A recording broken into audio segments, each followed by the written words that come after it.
Bueno, buenas noches. Soy la doctora Cecilia González Albertalli y les voy a dar el trabajo práctico que habla de la patología del campo visual y del nervio. Vamos a empezar con la definición del campo visual. Decimos que el campo visual es la porción del espacio que se puede ver con la mirada derecho adelante, mirando al infinito en posición primaria de la mirada. Otra definición dice que es una isla de visión rodeada de un mar de ceguera. Otra dice que es la porción del espacio en el cual se ven los objetos al mismo tiempo, estando la mirada fija en una sola dirección. Para comprender el campo visual es necesario comprender la vía óptica. Esta es la extensión del campo visual normal. Son superior 60 grados, inferior 70 grados, 100 grados para el temporal y 60 grados para el campo nasal. Tenemos tres formas de evaluar el campo visual. Una es la campimetría por confrontación, es el método que está dibujado, o la foto que está abajo a la izquierda, el médico y el paciente situados a 1 metro por convención. Se comienza evaluando el ojo derecho, y aquí vamos a poder evaluar defectos campimétricos groseros, como una hemianopsia, una cuadrantopsia, un escotoma central, un escotoma centrocecal. La otra campimetría es la campimetría de Goldman, que entró en desuso cuando apareció la computarizada automatizada, ya que implicaba mucha subjetividad de parte del paciente y de parte del operador. La tercera forma es la campimetría computarizada, que existe, es automatizada, y eso le quita la subjetividad y la hace mucho más exacta y reproducible. Hay dos perímetros computarizados, el Humphrey y el Octopus. Hay más, son los más usados en nuestro medio, estos dos.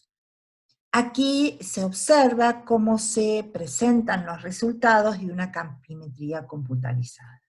Es importante evaluar que los datos sean correctos, que corresponda al paciente, que se haya tenido en cuenta su defecto óptico, y el factor de confiabilidad. El factor de confiabilidad lo da la presencia o ausencia de falsos positivos, de falsos negativos, de pérdidas de las fijaciones, y es importante conocer si es el primer campo visual que realiza el paciente o ya ha realizado varios, ya que el efecto aprendizaje en este estudio es muy importante. No debería tomarse como basal el primer campo visual que realiza el paciente, porque el paciente no comprende bien qué es lo que tiene que contestar, y entonces hay una inexactitud debido a que no existe el efecto aprendizaje.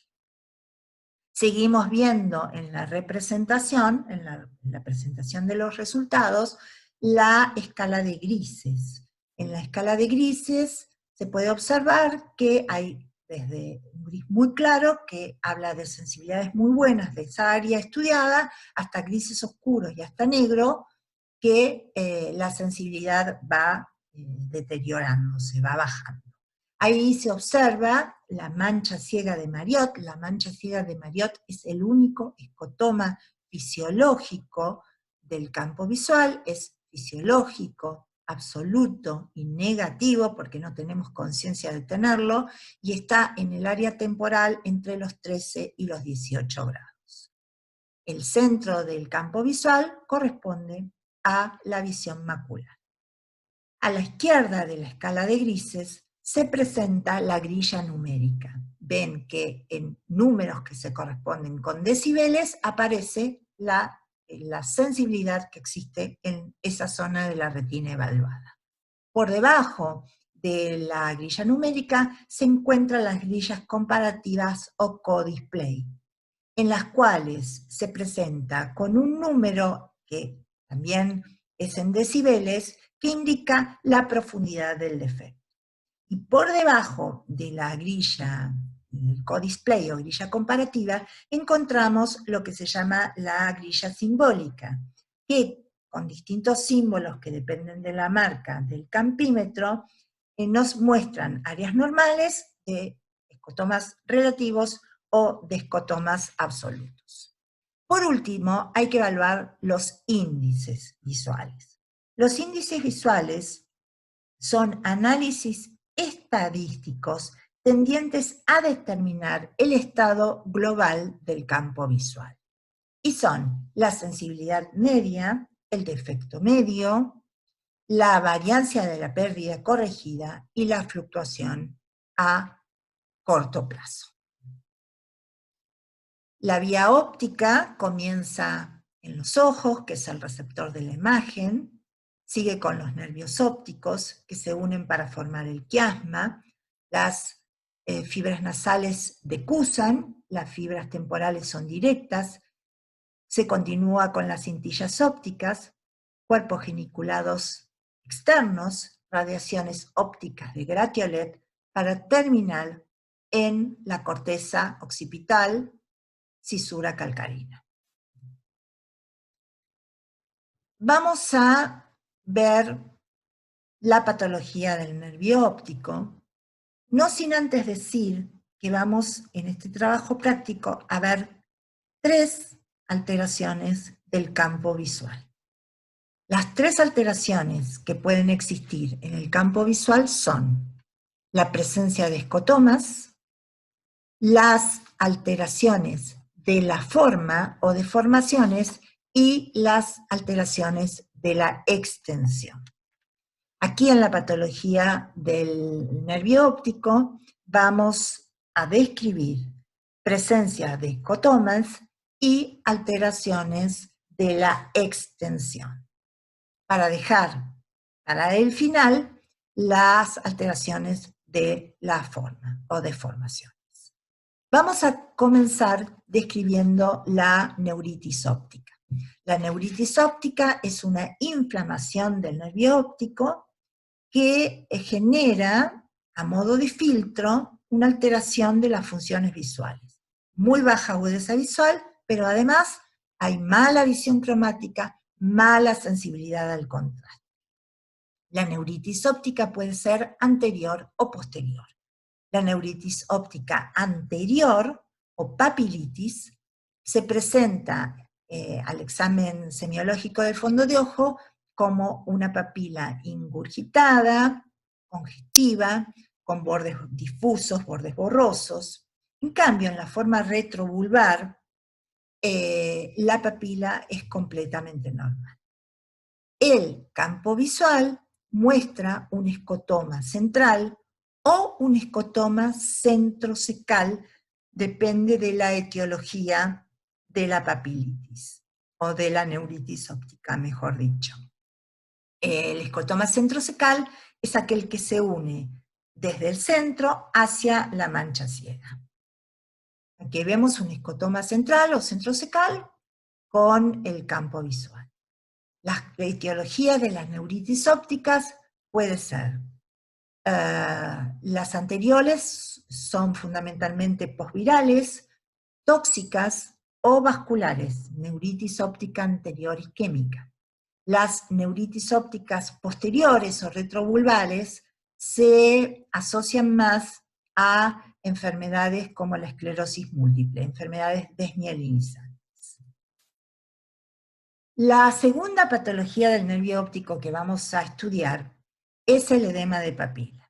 El edema de papila, que es bilateral y que se debe a la existencia del síndrome de hipertensión endocranial, se presenta como un aumento de la mancha ciega sin que exista alteración de las funciones visuales, ni de la agudeza, ni la visión cromática, ni de la sensibilidad del contraste. En el fondo de ojo se describen 3 estadios. Una forma incipiente, en el que el cuadro se asemeja mucho a la papilitis. Las papilas, porque es bilateral, están edematosas, ingurgitadas, congestivas, se han perdido los bordes. En la etapa ya desarrollada aparecen los componentes hemorrágicos y exudativos, hemorragias en llama, exudación, pliegues, y la protrusión de la papila hacia el vidrio. En el estadio crónico desaparecen los componentes inflamatorios y se asemeja la papila a un tapón de champán. La tercera patología que vamos a ver del nervio óptico, que ya fue vista en el trabajo práctico de glaucoma, es la neuropatía óptica glaucomatosa. Es aquella neuropatía que se genera por hipertensión ocular y que se caracteriza por el agrandamiento de la excavación debido a la muerte de la capa de fibras y su reemplazo por tejido glial, o sea, por gliosis, y que se asocia ese agrandamiento de la excavación a la pérdida del borde neuroretinal. La traducción en el campo visual es la presencia de escotomas. Va a haber un correlato entre el deterioro del nervio óptico glaucomatoso y la alteración campimétrica. La alteración campimétrica consiste en dos tipos de situaciones. Por un lado, se produce la presencia de escotomas en el área de Bjerrum, escotomas arciformes, escotomas nasales, escotomas nasal de Ron. Aquí vemos la presencia del escotoma arciforme de Bjerrum, a lo que se le suma otra patología del campo visual, que es la alteración de la extensión. Se produce una contracción generalizada del campo visual, cuya máxima expresión es el campo visual tubular. Se queda un remanente temporal y luego central, que es lo último que se pierde. Aquí tenemos en la foto la alteración de la extensión, contracción, reducción, depresión generalizada del campo visual que aparece en el glaucoma. Volvemos a la vía óptica porque vamos a ver la tercera de las patologías del campo visual, que son las alteraciones de la forma del campo visual. Y vamos a ver que hay dos tipos de hemianopsias. Empecemos por definir las hemianopsias. Se denomina hemianopsia a la pérdida de la mitad del campo visual de cada ojo. Las mitades perdidas hacen que una hemianopsia sea heterónima u homónima. La hemianopsia heterónima es aquella en la que se afectan dos hemicampos diferentes, nasales o temporales de cada ojo. Entonces, va a haber una hemianopsia binasal y una hemianopsia bitemporal. Por el contrario, la hemianopsia homónima se afectan las dos mitades simétricas del campo visual de ambos ojos, derecha o izquierda. Va a haber una hemianopsia homónima lateral derecha, una hemianopsia homónima lateral izquierda. Las hemianopsias homónimas tienen dos datos que los llamamos factores de localización. Las hemianopsias homónimas son siempre retroquiasmáticas. Pero la altura más anterior o más posterior del daño la define la congruencia y el respeto macular. La congruencia es lo mismo que decir correspondencia. El defecto homónimo es tanto más congruente cuanto más posterior sea la lesión. El otro factor de correspondencia de localización, es el respeto macular. Y decimos que una lesión es tanto más posterior cuanto más respeto macular tiene. Ahora veamos. Vamos a describir las hemianopsias heterónimas. Las hemianopsias heterónimas, bitemporal y binasal, son sinónimo de patología quiasmática. La hemianopsia bitemporal, en la hemianopsia bitemporal se pierden ambos campos temporales. La hemianopsia bitemporal se debe a la compresión del centro del quiasma, donde se decusan las fibras nasales.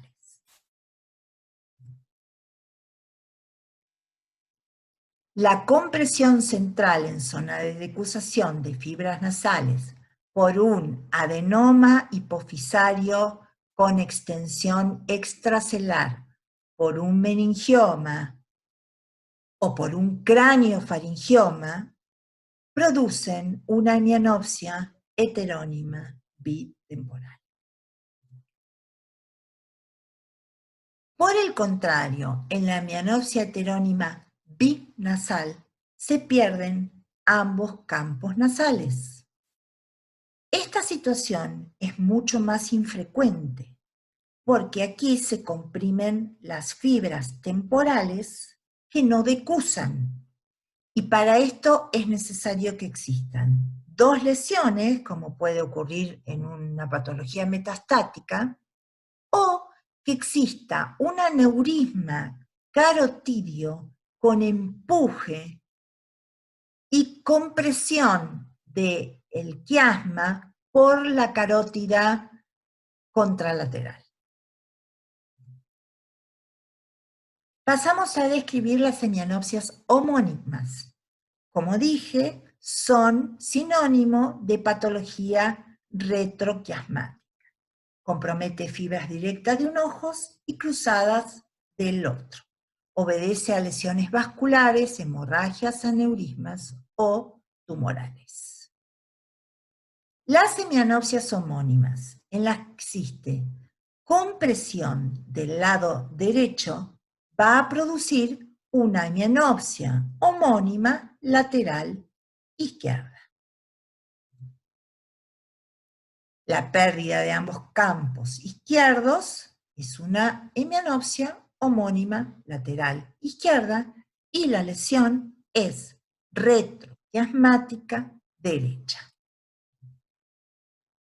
La hemianopsia homónima lateral derecha, por el contrario, sugiere una alteración, una compresión del lado izquierdo. Hay una patología retroquiasmática izquierda. Aquí se perdieron ambos campos derechos del campo visual. Y entonces, aquí volvemos a hablar de los factores localizadores, de la congruencia o correspondencia y el respeto mascular. Y volvemos a decir que una lesión es tanto más posterior cuanto produce un campo visual más congruente y con más respeto mascular. Por el contrario, a mayor incongruencia y mayor respeto mascular, la lesión es más anterior. Bueno, hasta aquí hemos llegado con la descripción de la patología del campo visual. Espero que lo hayan comprendido. Yo les dejo mi mail institucional y mi mail personal por si tienen dudas. Gracias por haberme escuchado. Y ahora vamos a hablar un poquito de un método complementario muy utilizado por nosotros los oftalmólogos, que es la ecografía ocular. Bueno, la ecografía ocular es un examen por ultrasonido utiliza ondas sonoras de alta frecuencia con sondas que tienen de 10 a 12 MHz y que se apoyan en los párpados. Existen dos formas de representación, que son el modo B y el modo A. El modo B forma imágenes bidimensionales de elevada definición, brinda precisión anatómica y permite la exploración dinámica, ya que permite ver la evaluación de los movimientos y de los posmovimientos de la patología ocular que estamos observando. El modo A es una evaluación tisular que explora fundamentalmente la reflectividad del tejido que estamos evaluando. Tiene la capacidad de detectar la presencia de vascularización interior de lesiones tumorales intraoculares y orbitales. Las indicaciones de la ecografía ocular son básicamente dos. Una es la presencia de opacidad de medios. En todas circunstancias que tengamos opacidad de medios, sea la córnea, la cámara anterior, el cristalino o el vitrio, no podemos saber qué está pasando por detrás. Entonces, la ecografía va a detectar la presencia de patologías por detrás de ese medio que está opaco. Ahora, también la podemos usar aún con medios transparentes. ¿Cuándo? Por ejemplo, en la existencia o la sospecha de tumores intraoculares, porque permite ver la morfología, permite medir el tamaño del tumor, permite ver cuál es su reflectividad, cuál es su movilidad, todas cosas que hacen a un diagnóstico presuntivo más certero de qué tipo de tumor tiene ese paciente. Otras patologías en las que es muy útil la ecografía, aún con medios transparentes, por ejemplo, son los drusen de papila. Los drusen de papila es una malformación congénita que tienen, que en la ecografía dan ecos de reverberancia con sombra acústica, que es patognomónico de esta patología. En cuanto a en la órbita, también es muy útil, sin embargo, siempre la ecografía ocular en patología orbitaria es complementaria de otros métodos como la tomografía computada o la resonancia magnética. El último de los usos es la ecometría. El ultrasonido permite medir perfectamente el globo ocular con precisión milimétrica y además permite calcular las dioptrías de la lente intraocular que se va a indicar cuando se haga una falcoexéresis. Aquí tenemos fotos de una ecografía normal, modo B, imagen bidimensional. En la imagen de la derecha superior se observa un desprendimiento de retina, se observa una imagen de membrana de alta reflectividad que en la ecografía cinética tiene pocos posmovimientos y que está unida al nervio óptico por un lado y a la pars plana por el otro, formando una V corta. Eso es un desprendimiento de retina. En las fotos inferiores se observa lo que es una VM. La VM es la ecografía del segmento anterior.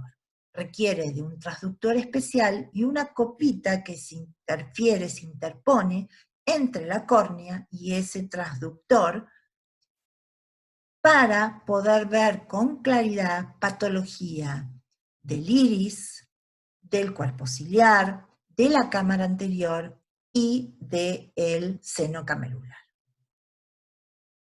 Aquí tenemos una imagen ecográfica de un melanoma coroideo al que se le suma un desprendimiento de retina no solo es útil en el caso de un tumor para ver su tamaño, su reflectividad, sus posmovimientos, sino que también evalúa las alteraciones patológicas asociadas. En este caso, se observa una imagen de masa, de reflectividad media, con un desprendimiento de retina asociado que se observa a partir del tumor. Se observa una imagen de membrana de alta reflectividad que corresponde a la retina desprendida por la tracción que está ejerciendo ese melanoma coroideo. Por último, vemos en la foto de la derecha otra imagen de membrana de alta reflectividad correspondiente a un desprendimiento de retina, que en este caso se asocia a ecos puntiformes de media reflectividad en el vitrio. Normalmente el vitrio es anecogénico, y que se corresponden con un hemovitrio. Por último, vamos a ver un caso clínico. Aquí presentamos una hemianopsia. ¿Qué tipo de hemianopsia es? Es una hemianopsia homónima lateral izquierda. ¿Hay respeto macular? Sí lo hay. ¿Hay congruencia? Sí la hay. ¿Dónde se localiza la lesión en la vía óptica? Es una hemianopsia homónima, por lo tanto es retroquiasmática. Es una hemianopsia homónima lateral izquierda, por lo tanto la lesión es derecha. Es una hemianopsia homónima lateral izquierda congruente y con respeto macular, por lo tanto la lesión es bien posterior en la vida. Bueno, con esto terminamos. Espero que les haya gustado el trabajo práctico, que lo hayan comprendido todo. Les agradezco mucho por haberme escuchado. Espero que les sea útil. Les dejo mi mail institucional y mi mail personal para que se comuniquen por cualquier duda que tengan. Y les vuelvo a agradecer mucho. Que tengan muy linda jornada.